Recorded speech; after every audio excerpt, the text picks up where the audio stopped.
Hey everybody, hope you're having a really nice Thursday evening. Tonight I felt compelled to just talk a little bit about fitness as it relates to sort of the everyday person, or what you might consider the general population. So people who don't, or let me say this, people who are not athletes.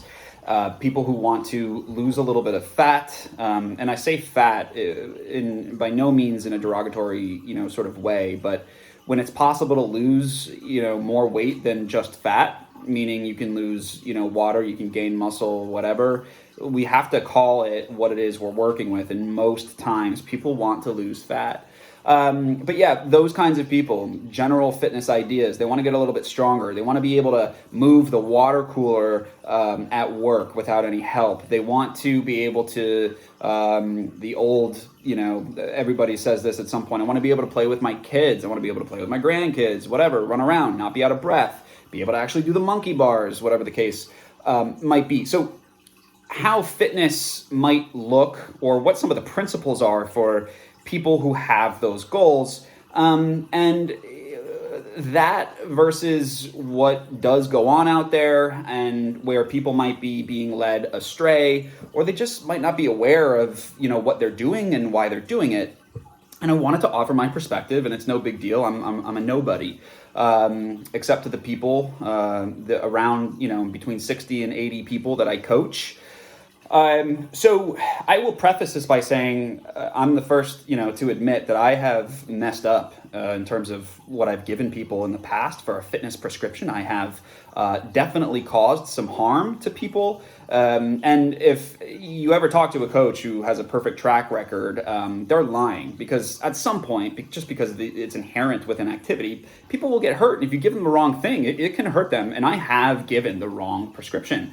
Just based on, coming up in the trenches. We're talking 10, 12, at this point, we're talking like 13 years ago. And so I started my career in coaching CrossFit, and I use the term coach very lightly. It's just what the terminology was.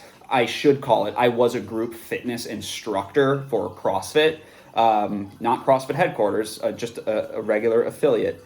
So I did that for a while, and then I also owned a CrossFit affiliate for just about 5 years. So in total, I had, like 9-10 years of CrossFit coaching experience. And I would say none of those years involved actual coaching, as it were, which is just, something to say about the standard that I have for what coaching is. So yeah, with that preface kind of out of the way, I believe people need to take their time with improving their fitness, and really doing it individually is my really passionate belief that is the highest possible order, the highest possible ideal for achieving fitness goals or health goals. And by individual, I mean a coach working with a person. I'm not a big believer in group fitness classes, not because I think it's wrong or bad, just because I'm passionate about getting people working one-on-one with that relationship and making it happen over time. I just think it's more profound, especially as time goes on and there's a lifetime of coaching involved in that, which does occur. I've got people I've been working with for many, many years, and the relationship never stops just because of how it goes. Anyway, that's sort of the big preface. Is I believe working with individuals is the way to go. But myself, I came up coaching group fitness classes and whatnot, and I have made mistakes in that arena and have seen people get hurt because of my programming. And that just is what it is. So I just want to give a few of examples of how serious I think fitness should be taken. And how fitness needs to be respected in a serious way.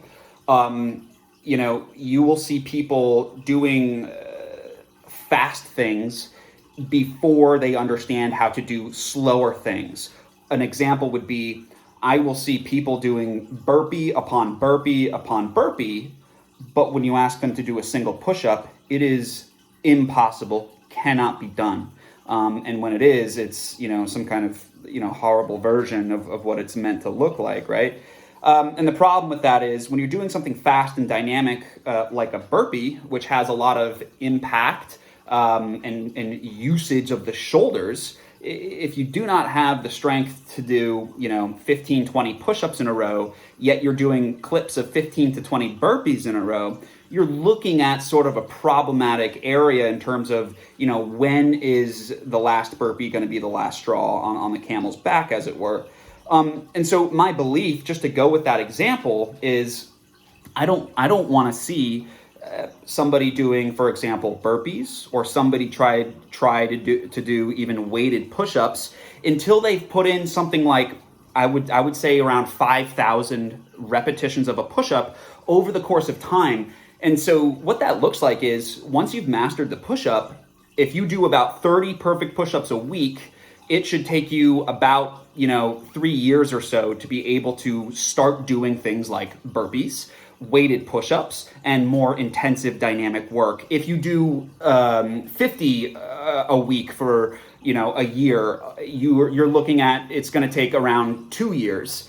And if you're doing 75 a week, and again, these things take longer because you're progressing. You're not just starting with the ability to do these many push-ups. You have to build into it. So, these are actually kind of more conservative estimates, I suppose. Or even they're longer estimates, I should say. If you're doing 75 a week, I would give you 1.5 years until you're able to sort of have permission relatively to do those kinds of activities like burpees and all the rest of it. If you can build up to 100 a week, you could start doing more volume and practice of burpees after about a year of training.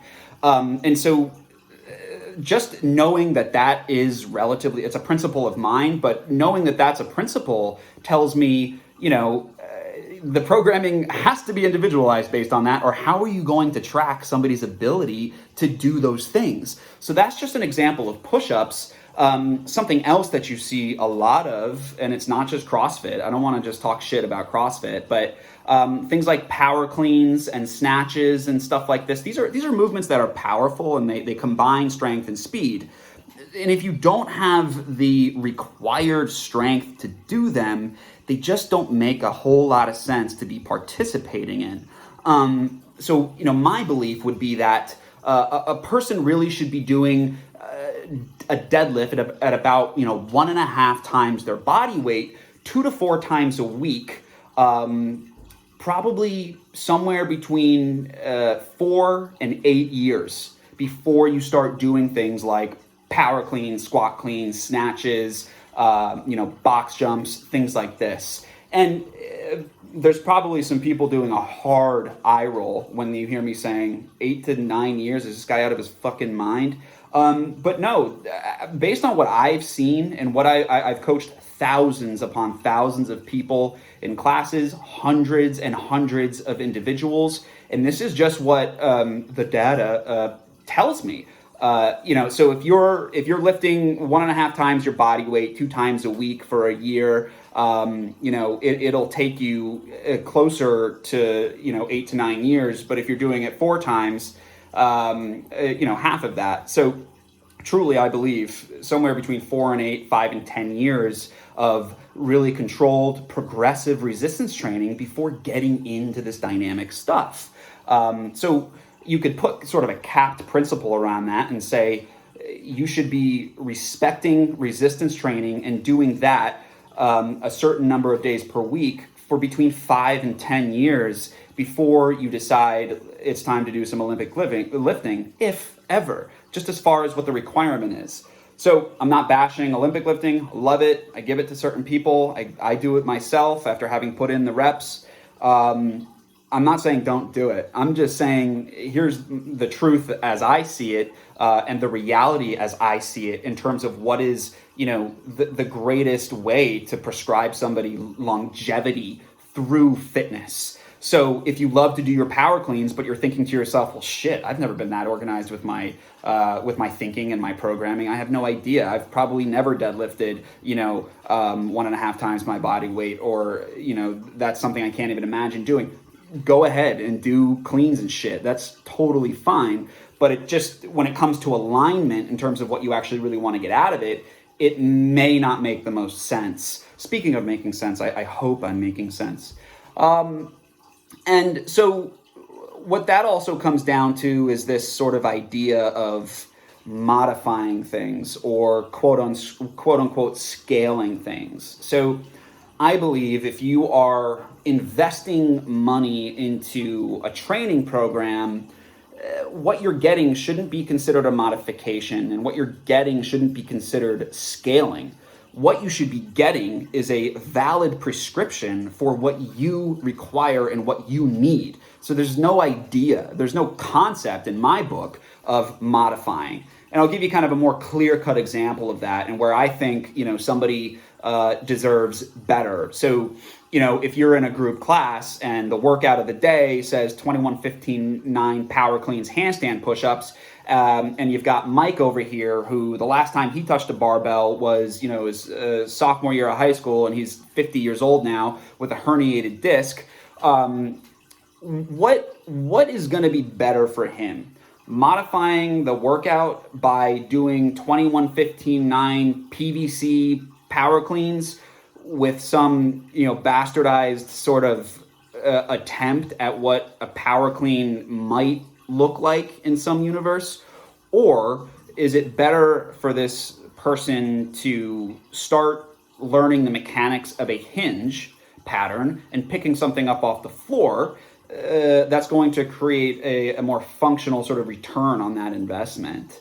So, a lot of times we think of this idea of modifying, but in reality, it's really, all right, what can you do that sort of looks like what everybody else in the class is doing? And, it comes down to this sort of awkward split-second decision of, all right, you just take that PVC pipe and do this with it.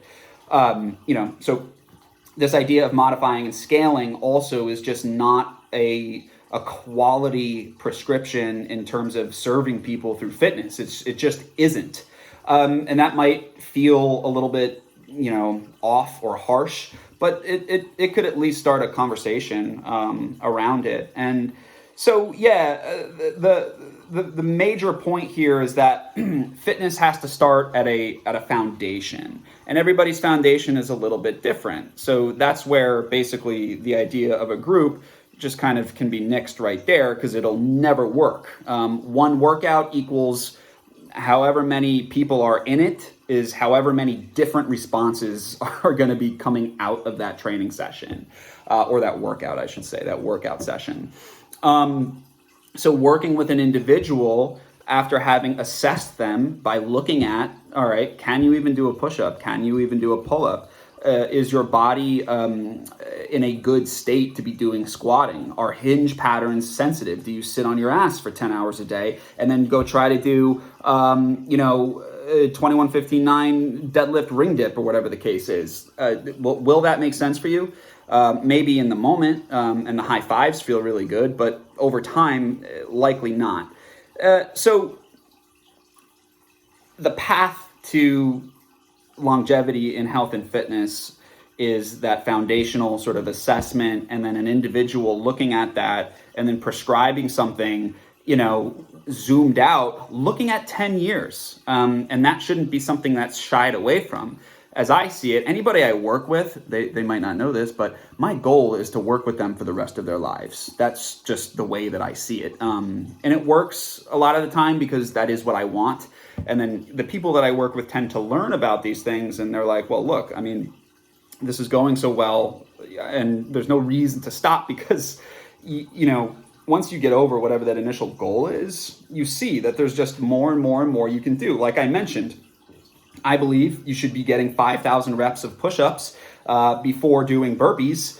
This is going to take a couple of years, so let's get that done, right? And there just are not shortcuts. You've got to pay the price of the ticket to take the ride, and a lot of people do want to take that ride, dude, and by all means, do it. I have stood at the ticket booth and given people tickets to that ride. I've done it myself. I've gone on the ride many, many times. So that's my perspective, having lived it.